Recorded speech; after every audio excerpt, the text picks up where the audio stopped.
ನಾವು ಯಾರನ್ನ ಬೇಕಾದರೆ ಅವರನ್ನು ಗುರು ಅಂತ ಕರೀಲಿಕ್ಕೆ ಸಾಧ್ಯ ಇಲ್ಲ.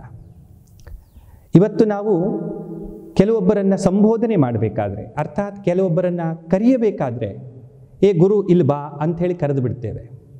ಆದರೆ ವಾಸ್ತವಿಕವಾಗಿ ಗುರು ಅಂದರೆ ಏನು ಅನ್ನುವುದರ ಜ್ಞಾನ ಇಲ್ಲದೇ ಇರತಕ್ಕಂಥ ವ್ಯಕ್ತಿ ಹಾಗೆ ಕರೀತಾನೆ. ಗುರು ಅನ್ನುವಂಥದ್ದನ್ನು ನಿಜವಾಗಿಯೂ ತಿಳಿದುಕೊಂಡರೆ ವಾಸ್ತವಿಕವಾಗಿ ಪರಮಾತ್ಮನನ್ನು, ಭಗವಂತನನ್ನು ತಿಳಿದುಕೊಂಡ ಹಾಗೆ.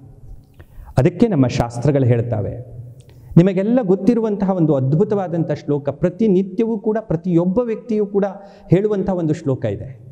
ಗುರುಬ್ರಹ್ಮ ಗುರುವಿಷ್ಣು ಗುರುದೇವೋ ಮಹೇಶ್ವರ ಗುರು ಸಾಕ್ಷಾತ್ ಪರಬ್ರಹ್ಮ ತಸ್ಮೈ ಶ್ರೀ ಗುರವೇ ನಮಃ.